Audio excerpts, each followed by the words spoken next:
No, you were making A Wrinkle in Time when you read the script? I was actually making Cloverfield Paradox. Oh, yeah. But then I shot Wrinkle in Time, and then I went to do this. Yes. So I went almost straight for. So when I read the script, I was reading Cloverfield. Right. But when I was shooting Wrinkle, I was going to this directly afterwards. Wow. Okay, can you just let your last outlet? Yeah, it's the Code Black generic. Anytime, sir. Okay, so the $1 million question. Can you tell me about the movie and your character? Yes. I play Ruth in Fast Color. And Ruth is a woman, when we first meet her, she seems to be on the run. She seems in a desperate state. She's sort of breaking out of an abandoned building. You know, the world around her seems to be dying. It's a very barren world. And she's in this fight or flight, adrenalized mode of survival. And I was really intrigued by that because as the movie opens, you can't tell if she's a criminal, if you should be judging her as some sort of anti-hero. Is she good? Is she bad? What's she running from? I was just hooked. And then, you know, we discover that she actually ends up at this farmhouse, which is her family home, and we discover her mother and her daughter that she has left behind many years ago. And for me, I just thought that was such an interesting way to sort of start a film, because so often that's where the story ends, is the hero goes home happy ever after, the end. And there was something about this that seemed to go a little deeper, which is, well, what happens when you get home? What happens? Because sometimes that's when the real work begins. That's when you have to confront your demons. That's when you have to readdress your relationships. And that's when you sometimes have to admit that maybe you're not as perfect as you like to present to the outside world. So for me, you know, it went a little deeper, and I loved the fact that the film as a whole is really set in this very grounded, gritty world. It's about 3 generations of women. It's 3 generations of women of color who have these special powers, and also our mothers. You know, and I realized, you know, it's not really at all a conventional superhero film.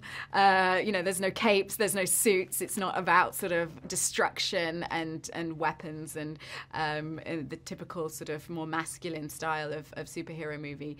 This is about creativity, and I think that these women have these abilities. You know, they're mothers. You know, I'd never seen a superhero who was a mother before, and that motherhood and, you know, bringing life into the world is its own superpower. So many things drew me to the movie. You know, the idea of also shooting out in the desert in Albuquerque, having just done, you know, a movie mostly set on a soundstage with a lot of special effects. It was really invigorating for me to be in the wilderness. And the chance, of course, to work with Julia Hart, whose work I knew from Miss Stevens, and was really, you know, intrigued by her script and the world she created. It's so interesting, as I think, you know, so often when you see a movie opening, it's like, oh, it's all pretty and perfect, and you're introduced to things, and sort of, it's like, when you see this movie, it's like going to a movie where you're 10 minutes late. Yeah. You're like, wait, what's going on? What did I miss? Because there's so many questions Yeah. immediately that you're chasing, and I think that there's something about that adds to the way the story unfolds. Yeah. And I, you know, for me, I liked the fact that, you know, it's like Ruth, she's been locked up, she's hungry, she's in this quite feral state. And I was like, you know, and it's so liberating for an actress. I was saying to the hairstylist, the hair has to be greasy. Like, I have to like look like I'm like sweaty. I've got like dried blood spattered in my face and sand in my hair, you know, and that for me was really liberating, you know, to be able to contact that state, which often, you know, we see men in movies all of the time. And, you know, I think also talking to Julia about that traditional male iconography of the Western, you know, the man in the desert, you know, like, and actually to put a woman in that environment is quite arresting, and I think somewhat radical. You know, one of the things, it's interesting that she's battling these addiction issues, and it's sort of curious because I don't think it's explained, but I'm curious if you made a choice about it with just the idea of, was she, because she didn't have control of the powers, did she take drugs to like escape and then it became a problem, or because the drugs seem like they helped her, even though before we ever meet her, at some point because of what she was battling with. Yeah, it's and complicated. Yeah, we talked about it because in the movie, you know, it's not completely defined, but I needed to make it specific for myself. And I think, you know, for me, she, you know, as a young child, Ruth had these gifts, but you know, they overwhelmed her. She had these seizures. It's sort of metaphorical in that sense. You know, this power that erupted within her, she found she could numb. With drugs and alcohol, and that, you know, this power that she didn't know what to do with, and maybe society also didn't know what to do with, she was like, okay, got it, like I can just get rid of this, I can just cover this up, and like then I don't have to feel anything, you know. And I did some research into, you know, various sort of rehabilitation kind of techniques, looking at, you know, Alcoholics Anonymous, specifically the 12 steps, you know.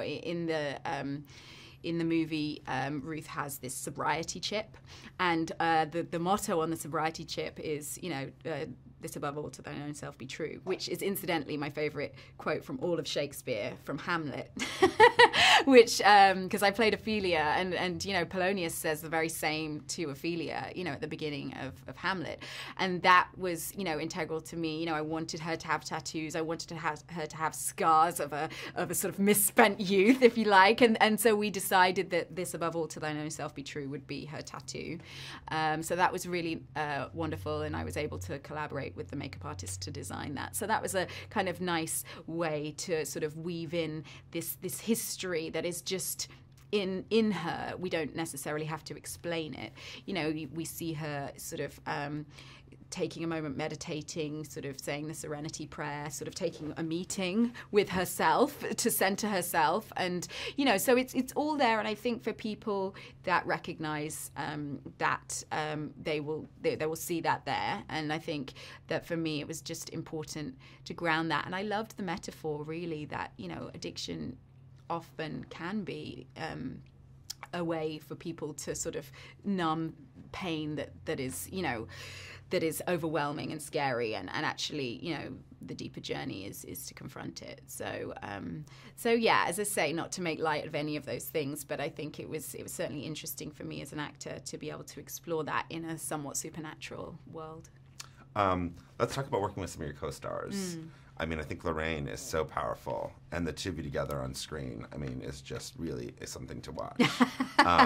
Well, had you known her before, or did you guys, second part of this question, did you and Lorraine and Saniyya do anything to sort of bond as a family before you started? Or? Yeah, it was interesting because we were all working on different projects. I mean, Lorraine Toussaint just has so much gravitas, and she's so soulful.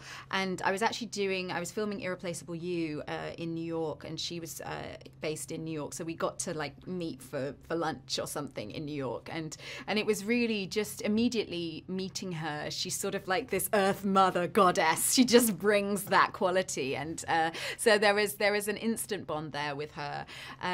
Saniyya, I was actually part of the audition process for Saniyya. I think that Julia had seen, you know, many young girls to play the role of Lila, and I met with and auditioned with maybe 4. And the moment that Saniyya walked in, I mean, everybody was amazing and talented in their own way, but the moment Saniyya walked in, you know, she was just so present, and she was like, I feel like she'd just like come off the football field or something. She was just like in her body. She was just, you know, had this sort of lively spark to her. And I said, oh, hi, Saniyya, that's like so amazing to meet you. What does your name mean? And she said, you know, brilliant and blessed. And I was like, oh, okay, well, my name's Gugu Mbatha-Raw. It means our pride. I think we're going to get along. You know, she was just such a character, and so talented. So really the audition process was really, you know, the time that we got to meet. And then once we were in New Mexico, you know, everyone's away from home. There's definitely that sort of camp vibe that you have when you're out, you know, staying somewhere different. And I think that forces everybody to bond as well. All right, that's it. That's Thank you. it. Yeah.